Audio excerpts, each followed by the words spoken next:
So in the last lecture, we went over enzyme kinetics, and we talked about the Michaelis-Menten equation, which describes a lot of different parameters that you can use to measure enzymatic activity.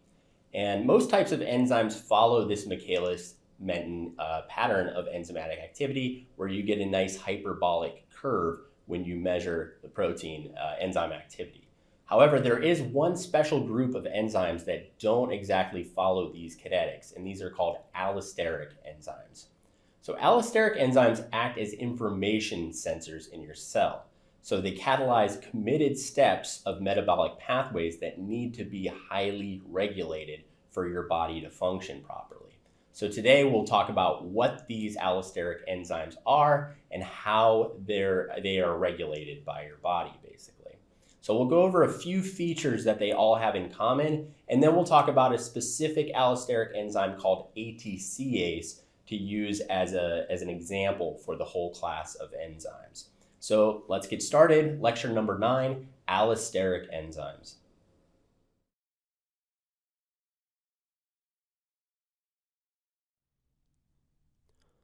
All right, so today we're going to discuss how exactly a group of enzymes called allosteric enzymes actually act as information sensors in the cell.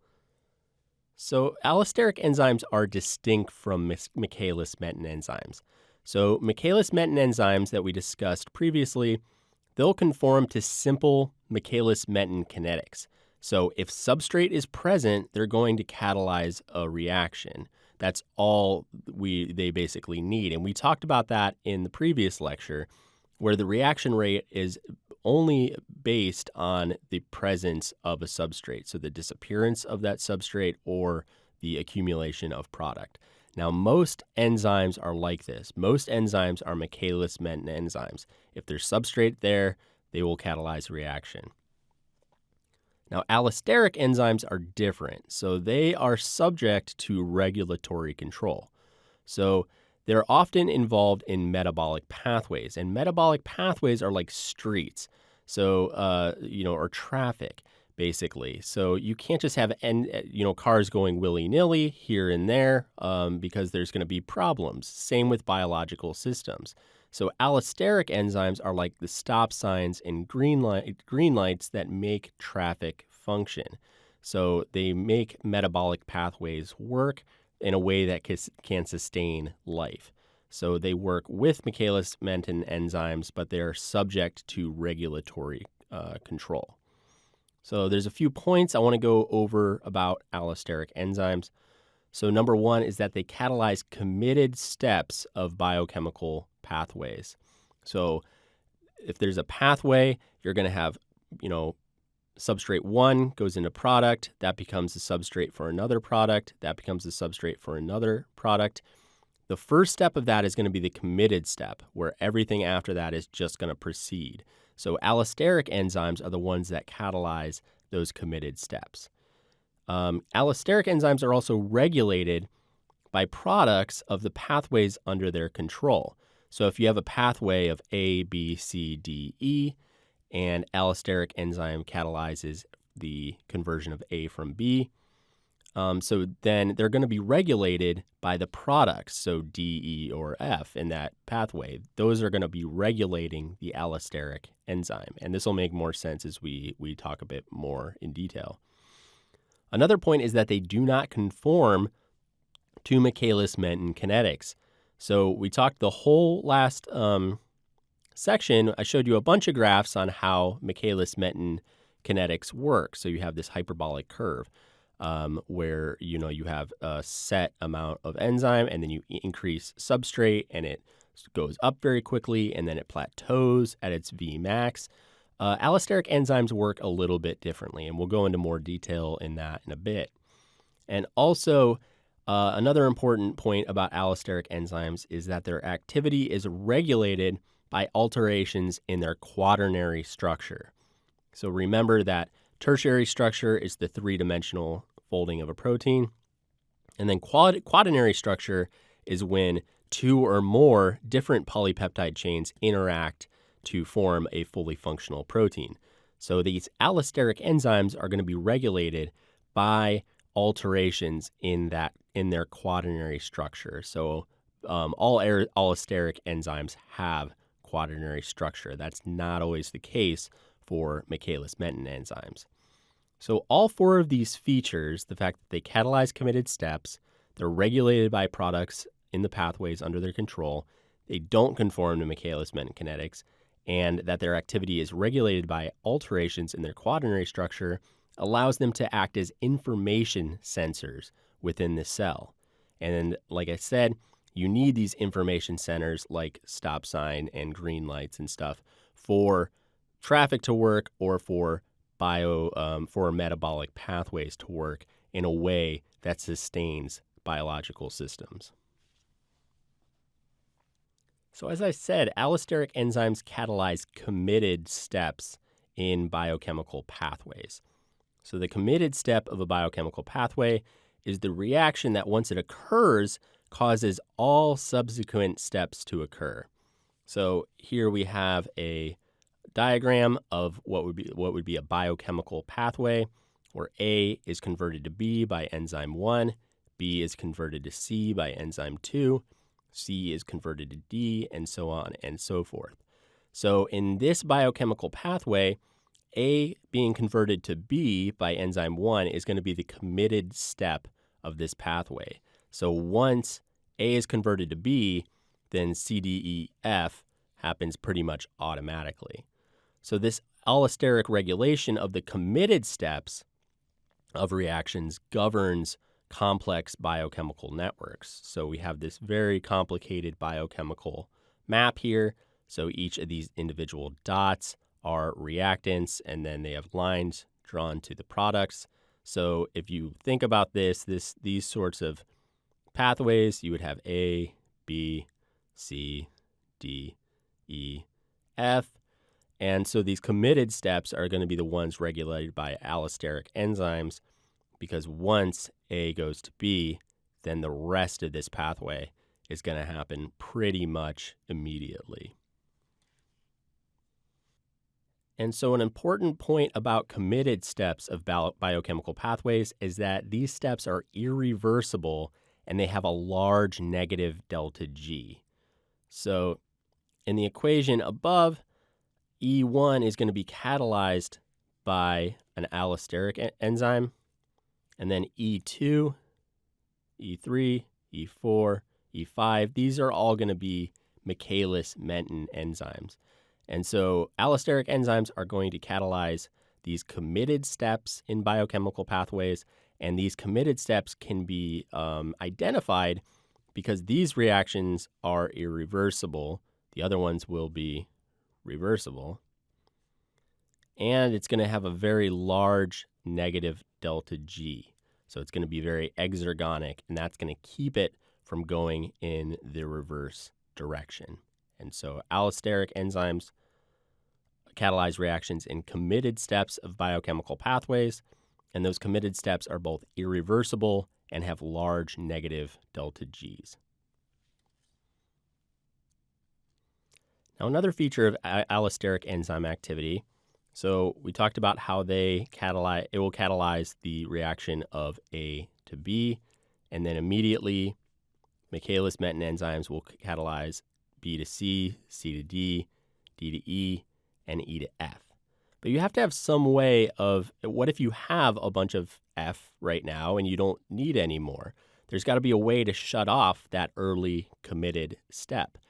And so this happens with allosteric enzymes by a process called feedback inhibition. So if for the enzyme, in this case E1, that catalyzes the reaction A to B, then F is going to be an inhibitory molecule that inhibits the activity of that allosteric enzyme catalyzing A to B. So if there's a lot of F present, that's going to inhibit this first step in the pathway. If there's not a lot of F present, but there is A present, then that activity is going to go forward, and and so you can produce more F. And so this would be called feedback inhibition, because the product that is indirectly, produced by the activity of this allosteric enzyme is going to be the one that feeds back and inhibits this allosteric enzyme. Now, this can get it can and does get more complicated because there's multiple biochemical pathways operating at all times in your body and in your cells. And so multiple pathways can coordinate through both positive and negative feedback.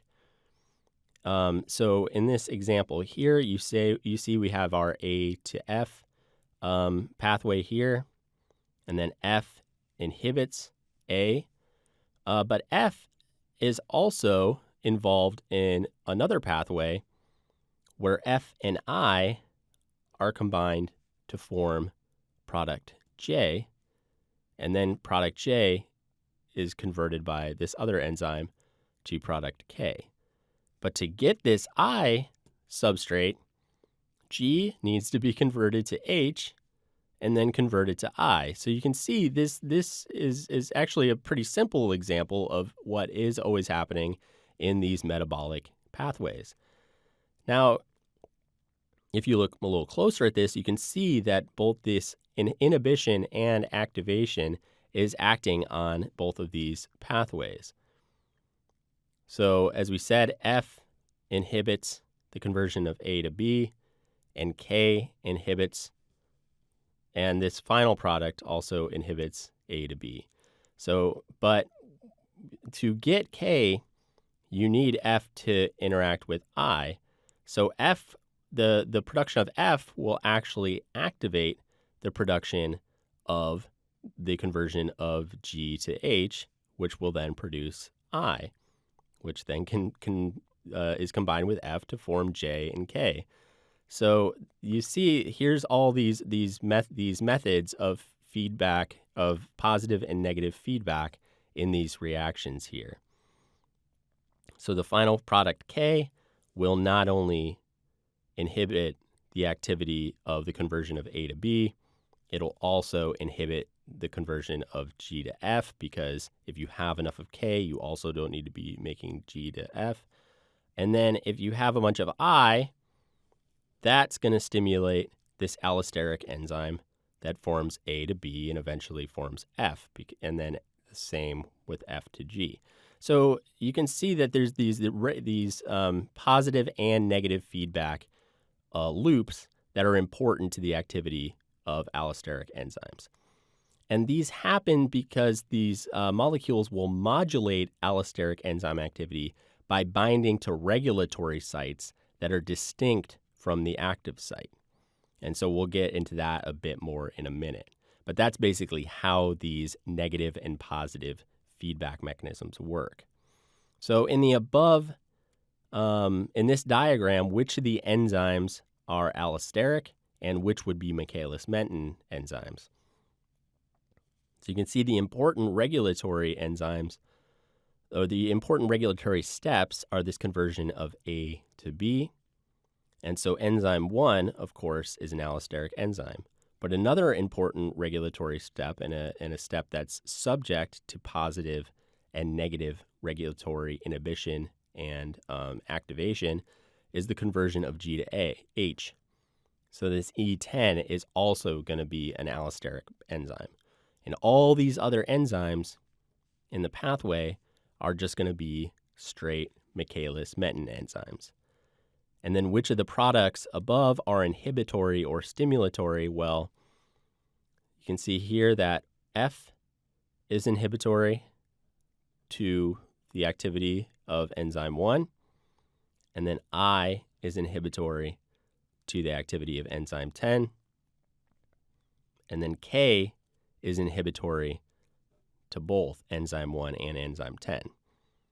And then product I is stimulatory to enzyme 1, and product F is stimulatory to enzyme 10. So don't get too worked up in the details of this sort of thing, but we will, when we get into metabolism, we will see some examples that are similar to this, where you have these positive and negative feedback that are used to modulate the activity of allosteric enzymes that catalyze committed steps of biochemical pathways. And I also mentioned that allosteric enzymes have distinct kinetics compared to Michaelis-Menten enzymes. So allosteric enzymes do not conform to Michaelis-Menten kinetics. So when you plot the reaction velocity over an increasing substrate concentration with a fixed enzyme concentration, allosteric enzymes have a sigmoidal curve or an S-shaped curve rather than this hyperbolic curve that you see with Michaelis-Menten enzymes. So that's an easy way to tell that you're working with an allosteric enzyme because it will always have this sigmoidal curve rather than a hyperbolic curve, which you're always going to see with these Michaelis-Menten enzymes.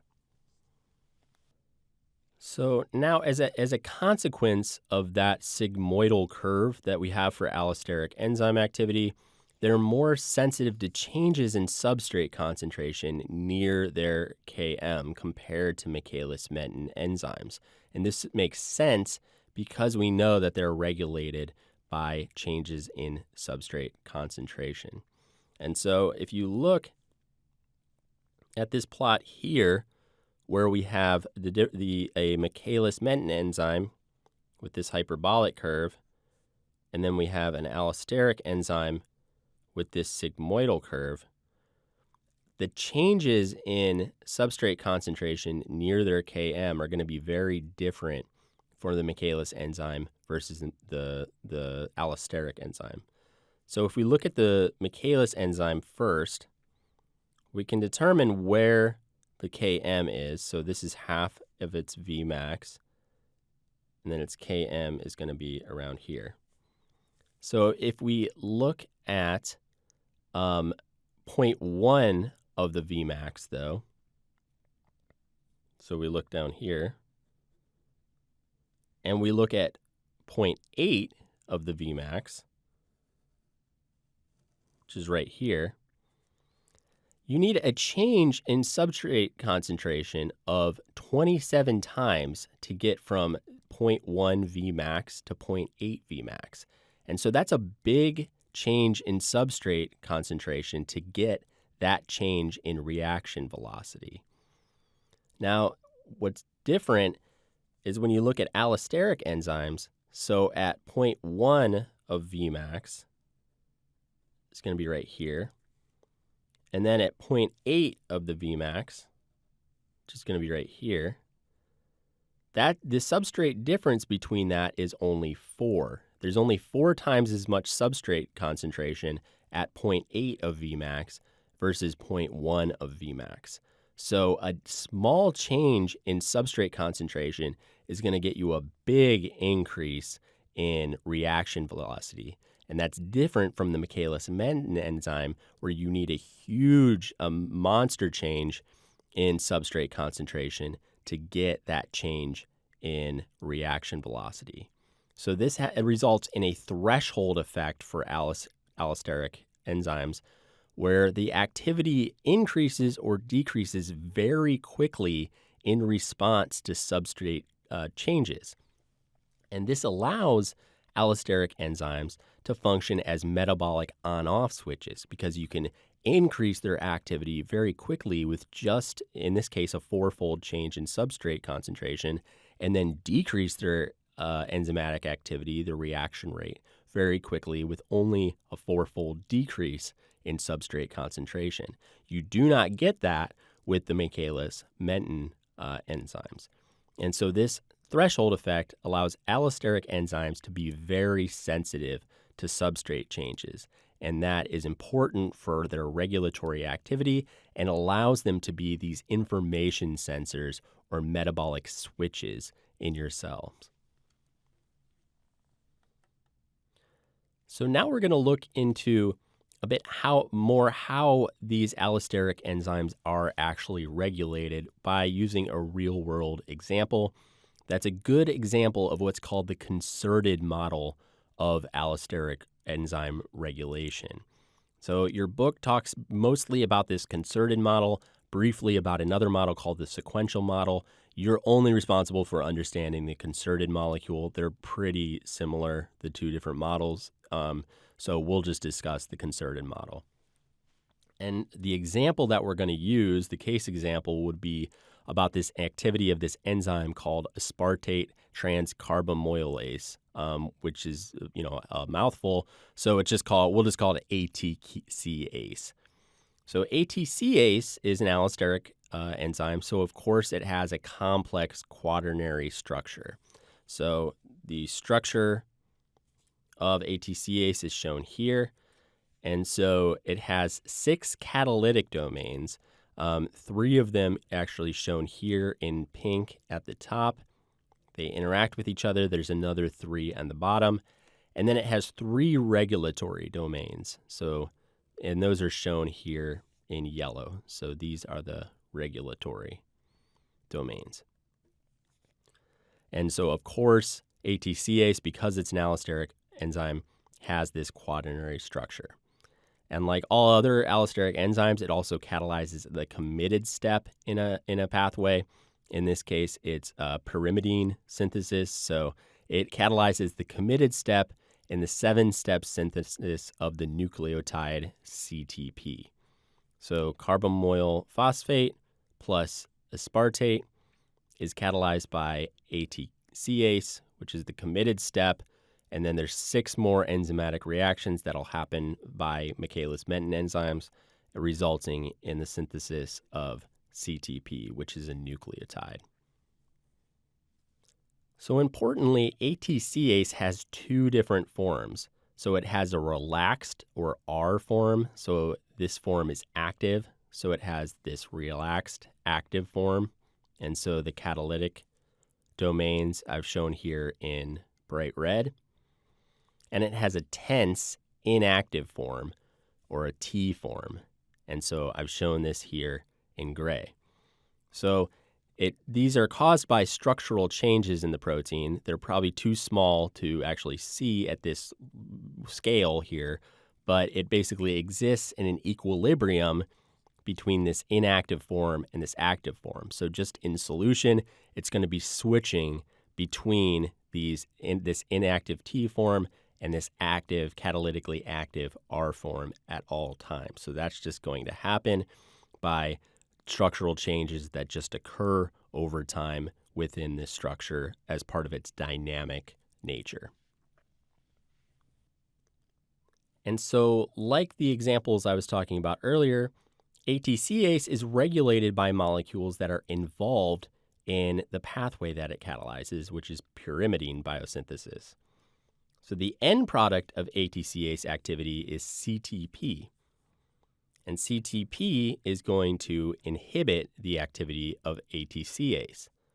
Now, a different purine molecule, ATP, actually activates ATCase activity. And the reasons for that, metabolically, we're not going to get into or anything. It's just important to know that it can be both inhibited by the product of its synthesis, the final product downstream of it, by a negative feedback loop, and it can also be activated by another molecule, ATP. And so how actually does this positive and negative inhibition and activation work with ATCase? Well, it turns out that CTP, which is the inhibitory downstream molecule, actually binds to these ATCase regulatory sites and stabilizes that inactive T form of the enzyme. Like I said before, when there's no molecules present, the ATCase is going to be in a dynamic sort of switching between it's going to be an equilibrium between this inactive form and active form. When CTP is present, it's going to bind to that regulatory site and stabilize that inactive form. Alternatively, ATP, which activates ATCase activity, also binds to that regulatory site, except that it stabilizes the R or active form. So ATCase activity is going to increase when ATP is present and decrease when CTP is present. And that's because of the binding of these molecules at specific spots on its regulatory site. So You can see that from this graph here. Here's the normal activity, the sigmoidal activity of ATCase when you add increasing amounts of its substrate, aspartate. When you add ATP, it's going to shift this curve to the left, and it's going to be more active at a lower concentration of substrate. Whereas if you add the inhibitory molecule CTP that stabilizes the inactive form of ATCase, this curve is going to shift to the right, and it's going to have a much lower activity because more of the ATCase molecules are going to be in that inactive form. So this is a very good way to demonstrate how ATCase and other allosteric enzymes are information sensors in the cell, because their activity is modulated by what types of molecules are in their immediate environment. And so lastly, I'll just go through this diagram that your book outlines. I suggest you take a look at it and read the section so you can get a better understanding of the concerted model of allosteric enzyme regulation. So, and to understand that these allosteric enzyme regulatory mechanisms are consistent with this sigmoidal activity curve. So here's a pretty good sort of cartoon outline of what we were just looking at, where we had that T form, the inactive form. So this is inactive. And then we have that R form, so the active form of an allosteric enzyme. So these two forms exist in equilibrium, but when there's no activity and there's no substrate, basically in this model here, most of the enzymes are going to be in their T form. Some of them are going to be in the R form, but if there's no substrate, basically they're to bind, all the activity, basically all the enzymes are going to be inactive. So that would be sort of at this point in the reaction. Now, when you start increasing substrate, you'd get to somewhere like around here in the reaction. So you have substrate, it's going to bind and activate, and it's going to stabilize that active form of the enzyme. So there's going to be more enzymes that are going to be activated in the entire population of cells.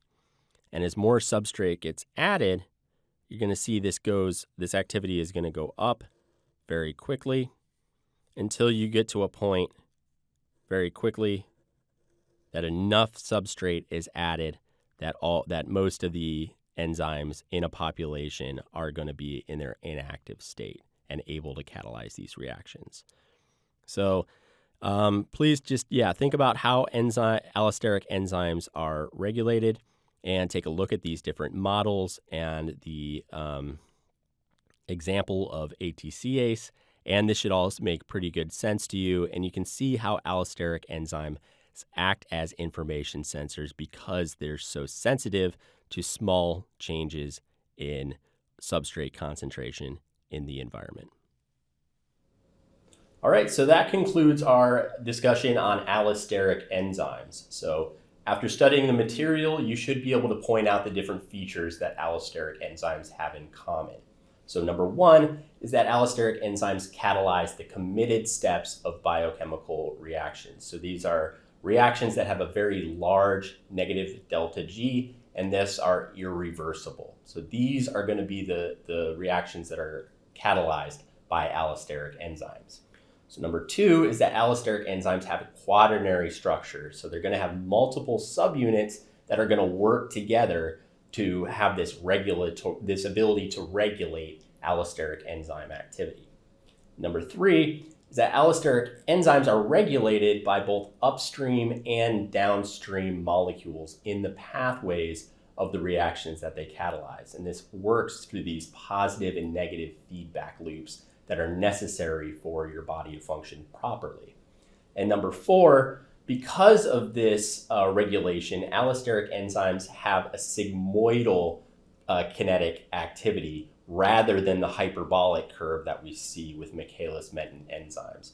And so just think about that for a little while. It makes a lot of sense if you sort of master how the concerted model of allosteric enzyme activity works. And you also have to, if you have a good understanding on how ATCase works, it's going to give you a good understanding of how all allosteric enzymes work in general. And so we're going to meet a lot of very interesting allosteric enzymes during the rest of the course, especially when we start talking about metabolism. So I hope you guys can look forward to that. So I hope everyone enjoyed this. Please email me if you have any questions.